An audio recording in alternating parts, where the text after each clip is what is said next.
এই বন্ধ হয়ে গেলে সঙ্গে সঙ্গে হোয়াটসঅ্যাপ করবে। আমি কখন থেকে বকবক করে যাচ্ছি, তাহলে এগুলো কিছুই শোনোনি। ম্যাম গ্রুপে মেসেজ করেছিলাম। হ্যাঁ, এই এখন দেখছি আমি, এইবার দেখতে পেলাম।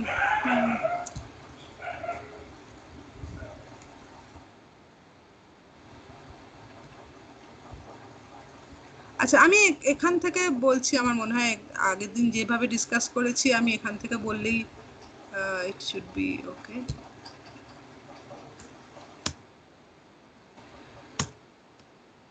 So that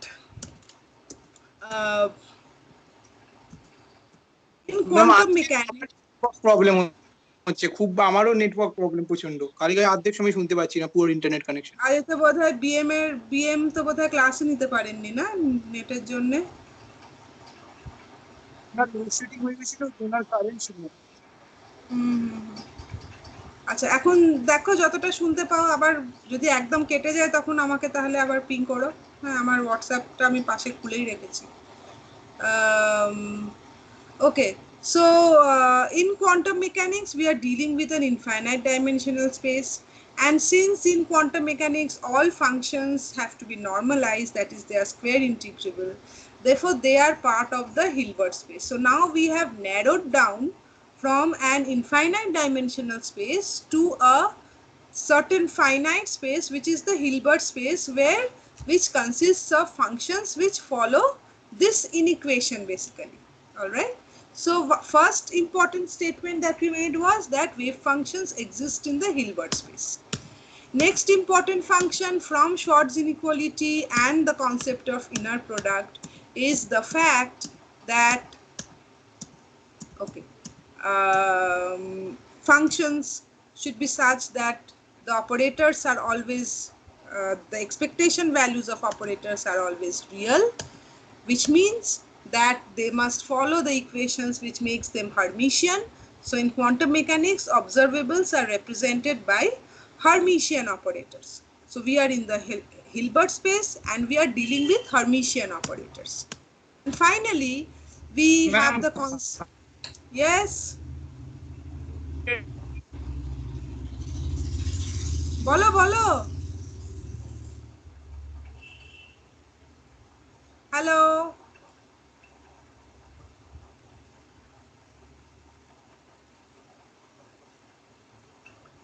hello.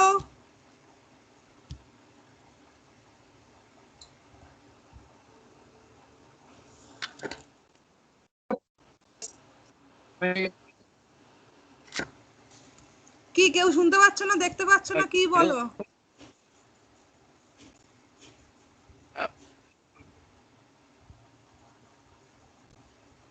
হ্যাঁ ম্যাম, সবই হচ্ছে, দেখতেও পাচ্ছি, শুনতেও পাচ্ছি। আচ্ছা,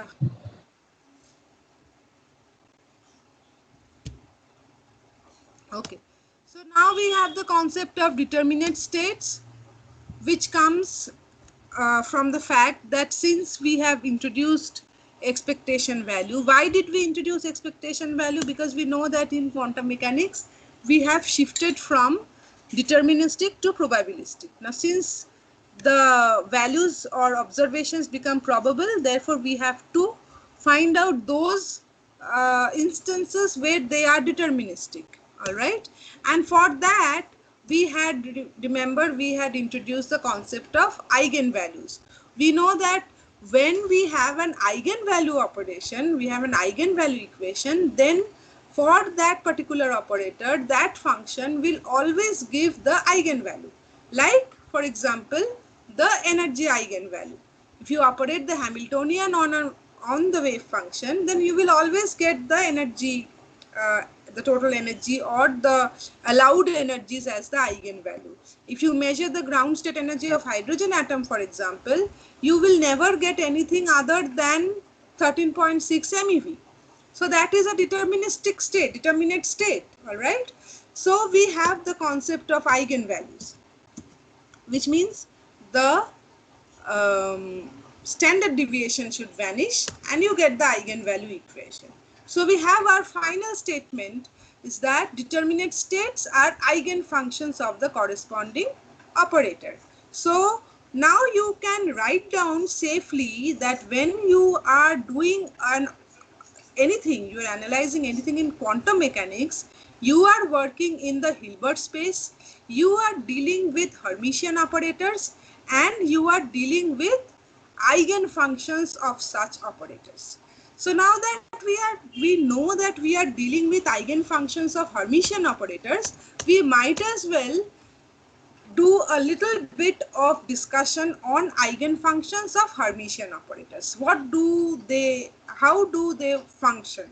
What are their nature? What are their special features? What are the special features of eigenfunctions of Hermitian operators? All right. Okay. Now, observables and their physically determinate states, as we saw, are eigenfunctions of Hermitian operators. All right. So, what are their properties? Properties of eigenfunctions in the Hilbert space. First of all, eigenvalues of the eigenfunctions of a Hermitian operator are real. These are all new terms. So you, as I tell you every time, that you have to read them several times so that you get to, not memorize, but at least understand what is going on. So we are dealing with eigenvalues of eigenfunctions in the of Hermitian operators, and we are in the Hilbert space. Now, first property is that such eigenvalues are always real, and there is a proof. I don't think I have to go through the proof. Do I need to explain these lines? Okay, I'll do one so that you can get a feel of the others. So let us suppose that an operator O acting on psi gives lambda psi. O psi equal to lambda psi. The eigenvalue equation. All right. Now O is Hermitian. So for a Hermitian operator, we know that psi O psi is O psi psi bracket. Now for the left hand side, you can take lambda out because we know that O psi equal to lambda psi. So this basically becomes lambda inner product of psi with psi. And here, since this is the complex conjugate, so you take lambda star out and you get psi with psi. Now, of course, this can be true either if psi is 0 or if lambda equal to lambda star. Now, psi is 0, of course, is a trivial solution. We don't consider this. So, the only possibility is when lambda equal to lambda star. That is when the eigenvalues are real. So, we see that in the Hilbert space, eigenvalues of eigenfunctions of a Hermitian operator are always real. Second property is that eigenfunctions belonging to distinct eigenvalues are orthogonal. So if you have two eigenfunctions of the same operator belonging to two different eigenvalues, they will have to be orthogonal. Okay, again proof. We take a Hermitian operator, all operators here are Hermitian. We take its eigenvalue equation and we take two functions, O psi equal to lambda psi and O phi equal to lambda prime phi. All right. Now we use the hermiticity of the operator, and that will give us the fact that since the eigenvalues must be real, therefore it must be the fact that lambda prime not equal to lambda, which means that the functions are orthogonal. If lambda prime is not equal to lambda, therefore the only other option is psi, inner product of psi and phi is 0, which means that psi and phi are orthogonal. Okay, so eigenvalues are real, eigenfunctions are orthogonal. Two very, very important points. Eigenvalues are real, eigenfunctions are orthogonal. Now, with these concepts, we move over to the concept of commutativity of operators and simultaneous eigenfunctions. What is the meaning of simultaneous eigenfunctions? How are they related to commutativity of operators? Okay, now just for your recapitulation, we know that the definition of commutator is given by for two operators O and Q. Commutator OQ means OQ minus QO. Okay, so if they commute, then OQ equal to 0, which means OQ equal to QO, and if they don't commute, then OQ not equal to 0, which means OQ not equal to QO. Okay, so we as we discussed, that the normal product commutation does not apply in case of operators. They either commute or they don't commute. If they commute, then the normal product rule applies. If they don't commute, then the product rule does not apply. Okay. So now two very important properties related to commuting operators and eigenfunctions is, first, that operators which commute share the same set of eigenfunctions. What does that mean? Let us take two operators O and Q which commute with each other. Okay, so commutator OQ is 0, which means this. Okay, OQ equal to Q1. Okay, now we take one eigenvalue equation O psi equal to lambda psi. Now since they commute, therefore if you take O on Q psi, we can write this as Q O psi, or you, in place of O psi, you can write lambda psi, and since lambda is a constant, you take it out and write lambda Q psi. So you see that O operating on Q psi is giving you lambda operating on Q psi. Okay, so this is another eigenvalue equation that we are getting, which means that Q psi is also an eigenfunction of O with the same eigenvalue lambda. All right. So Q psi may at most be proportional to the eigenfunction psi. Since psi is an eigenfunction of O with eigenvalue lambda, and we just found that Q psi is also an eigenfunction of O with the same eigenvalue lambda, so Q psi can at most be proportional to the function psi, not some separate function, since they both share the same eigenvalue. So we can write Q psi equal to lambda prime psi, which means that they share the same eigenfunction. And this relation is true for the complete set of eigenfunctions psi, no matter what how you operate on which of these functions from the set you operate Q and O on. Since Q and O are commuting with each other, therefore this will always follow. Therefore, commuting operators O and Q have the same set of eigenfunctions.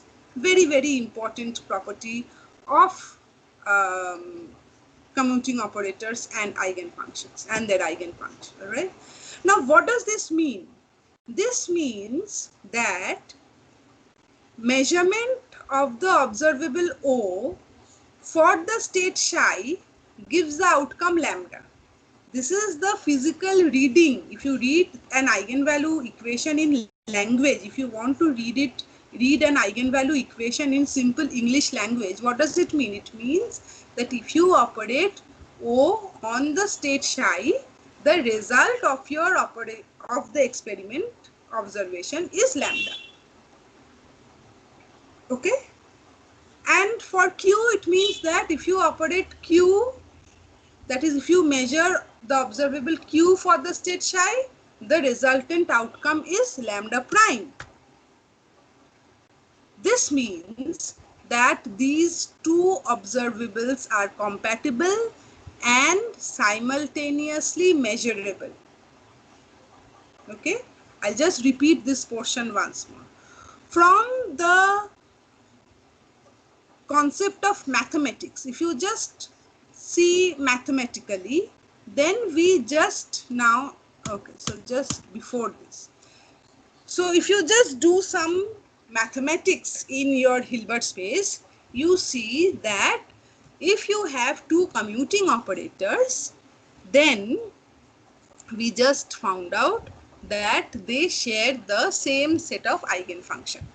Because we saw that since they are commuting, therefore we can do this kind of sort of, transposing of the terms, and we get that O psi is lambda psi and OQ psi is lambda Q psi. So since Q psi and psi share the same eigenfunction for the same operator, therefore Q psi can at most be a multiplicative constant away from psi. That is, we can write Q psi equal to some constant lambda prime into psi. All right. So we see that O psi is lambda psi and Q psi is lambda prime psi. So the same function psi when operated on by O and Q gives the same eigenfunction but with eigenvalues lambda and lambda prime, right? So what does that mean? That means that O and Q have the same set of eigenfunctions. Now, what does the same set of eigenfunction mean? It means that if you measure the observable O for the function psi, you get a particular value lambda. And if you measure the observable Q for the same function psi, you get a particular value lambda prime. All right. But since this is possible, you can now make the statement that the two observables are compatible and you can measure them simultaneously.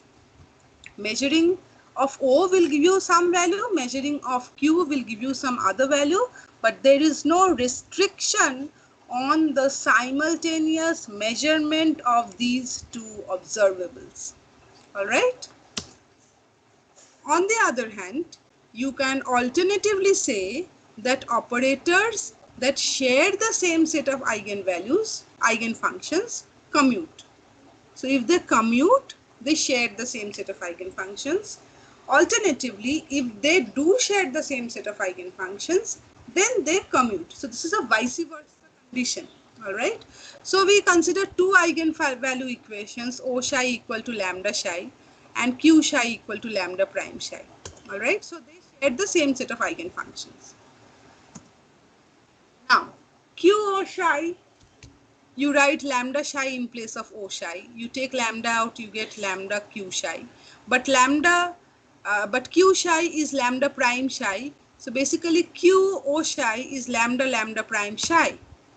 All right. On the other hand, if you first take O and then Q psi, then you write for Q psi, you write lambda prime psi, and you take lambda prime out and you get lambda prime O psi, and this is lambda prime lambda psi. So you see, if you subtract this from this, you get OQ psi minus QO psi is equal to lambda prime lambda minus lambda lambda prime psi. Now lambda and lambda prime are simple algebraic numbers. All right, they are not operators, they are simple numbers, constants. So lambda lambda prime is equal to lambda prime lambda. So this is equal to 0, which means that OQ psi minus QO psi is equal to 0, or in other words, O and Q commute. All right, clear? So if they do commute, then they share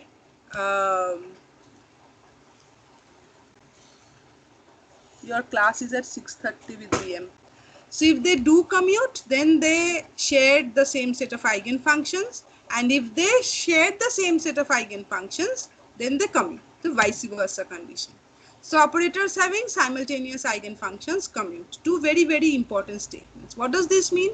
This means that measurement of the observable O for the state psi gives lambda. Measurement of the observable Q for the state psi gives the outcome lambda prime, and once again they are compatible and simultaneously measurable. So we see that commutativity of two operators and their simultaneous measurement are going hand in hand. One leads to the other. If they commute, it means that they are simultaneously measurable. If they are simultaneously measurable, it means they commute. Okay, so these two properties are totally intertwined with each other. So now we have the concept of compatible and incompatible observables. When two operators possess a common eigenfunction, which means that they commute, they are called compatible operators. Okay, this is how we define compatible operators. which means they can be measured simultaneously. If they don't, they are called incompatible observable operators and they cannot be measured simultaneously. And it will become very, very clear if I take an example and show you what I mean by these statements. So first we take position x and corresponding linear momentum px. Okay. So if you measure x for a particle, you get an outcome. You measure px, you get an outcome. Now if you measure x again, then your observation does not match with your first result. Why? Because when you measure x, particle goes to the eigenstate of x. Measuring a particular observable means making the function go to the eigenstate of that observable. Okay. So when you measure x, particle goes to the eigenstate of x. When you measure px, particle goes to the eigenstate of px. Now, what is the eigenstate of x? It has to be a delta function, because if you want to know the particular position, it has to be confined to a very small space, region in space. Okay, it cannot be spread out. So eigenfunction of x position is a delta function because it is a localized, it localizes the particle. On the other hand, eigenfunction of momentum means you measure momentum specifically, that leads to total uncertainty in x, that is position, and the result is a sine wave of infinite spread. Okay, so measurement of x takes the particle to a delta function, whereas measurement of px takes it to a sine wave with infinite spread. All right. So now when you measure x again, the second measurement, that is momentum measurement, it depletes the memory of the first result and you get a different result. So position and corresponding linear momentum cannot be measured simultaneously. They are incompatible operators because their eigenfunctions are different. From the very beginning of quantum mechanics, you are made to study uncertainty principle. That delta x, delta px is not measurable, is greater than equal to h cut by 2, which means you cannot make error-free measurement of x and px simultaneously. What does it actually mean? This is the actual meaning. Since wave functions, since eigenfunctions of x and px are completely different, therefore they are incompatible operators and therefore they cannot be measured simultaneously with perfect accuracy. This is the physical meaning. Okay. On the other hand, if you take, say, linear momentum and kinetic energy, you measure px, you get an outcome, measure k, get an outcome, measure px again, then you get the same outcome as the first one because both of them have the same eigenfunction. Measurement of one will have no effect on the subsequent measurements because they have the same eigenfunction. All right. Hence, linear momentum and kinetic energy, corresponding kinetic energy, are compatible operators. You can measure both simultaneously with perfect accuracy. All right. So what happens in the case of non-compatible observables? You get the uncertainty principle. So, you know, I would definitely say that this is a flaw in our syllabus, that you are made to study uncertainty principle without any knowledge of compatibility of observables, because uncertainty principle is a consequence of this fact that compatible observables are simultaneously measurable and non-compatible observables are not. So it is because of this that in case of non-compatible observables, we have to bring in the uncertainty principle. All right. And then there is the proof of the uncertainty principle, which I won't, it is totally elaborately done in these slides and as well as elaborately done in the notes that I had sent. I have uploaded in the LMS and as well as in the last part, the part 5 of the quantum mechanics notes. Okay. So the mathematics, I think you should understand. If you don't understand anywhere the mathematics, then you can point out and send me a WhatsApp or something where you can't understand. So I'll just rush through this. This is the generalized statement of the uncertainty principle.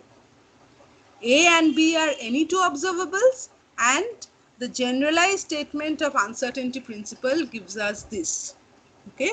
Now, if you put specific sets of non-compatible observables over here, like position and momentum, linear momentum, like energy and time, then you get our known results. Right? See, if you put position and momentum in place of A and B, you get this. If you put energy and time in place of A and B, you get this. Okay.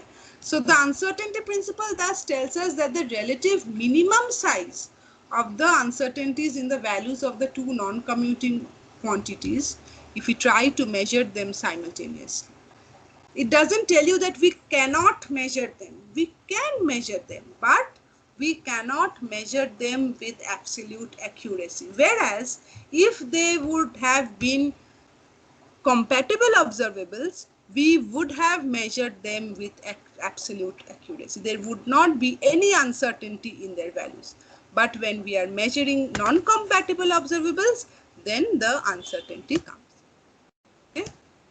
And similarly, momentum, again, this is mathematics. Just I've given the expressions of angular momentum, and the rest is simple mathematics. So you have to go through the mathematics, nothing to explain.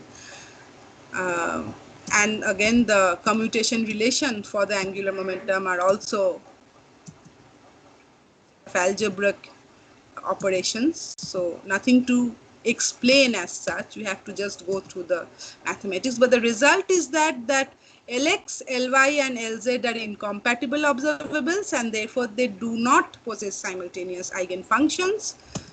Whereas if you take L squared with each one of the components, then they are compatible observables and they do possess simultaneous eigenfunctions. So it is not possible to measure the components of the angular momentums at the same time. This has very, very important implications when you do hydrogen atom problem, which is there in your 5th semester syllabus. We will see that the result of this is the fact that we get the separate quantum numbers for the different states of hydrogen atom.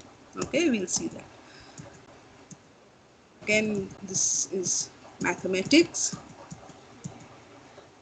As I told you, L square and the respective components are measurable. Okay, and finally, completeness of measurements. What happens if there is a degeneracy? Okay, so suppose now all throughout our discussions, we have not considered degeneracy. We just consider single eigenvalue equations. What happens if the eigenvalue is degenerate? Okay, so if k eigenstates correspond to the same eigenvalue, we say the eigenvalue is k-fold degenerate. And a linear combination of all degenerate eigenstates is also an eigenstate of the operators. Now, if two operators commute, then every eigenvector is also an eigenvector of the other with the same eigenvalue. So, if the eigenvalue is degenerate, we can say that it belongs to the complete set of eigenvectors of the operators. So, if you are talking about degenerate eigenvectors, which are again belonging to operators which commute, then you are basically talking about not single but complete sets of eigenvectors of the operators. All right. So when you are dealing with degenerate eigenvalues, even though you can talk about simultaneous measurement and commutativity, you will have to specify that the result is not complete because you are not getting the result for all the eigenvalues together. So even for simultaneously measurable observables, the measurement may not be complete because you have entered degeneracy. So for degenerate eigenfunctions, you have to employ some other method. All right. So this just has qualitative discussion. You just have a mention of qualitative discussion of this thing.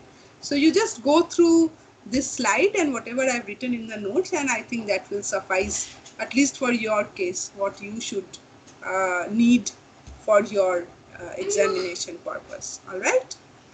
So that's it. If you have any questions, you can ask.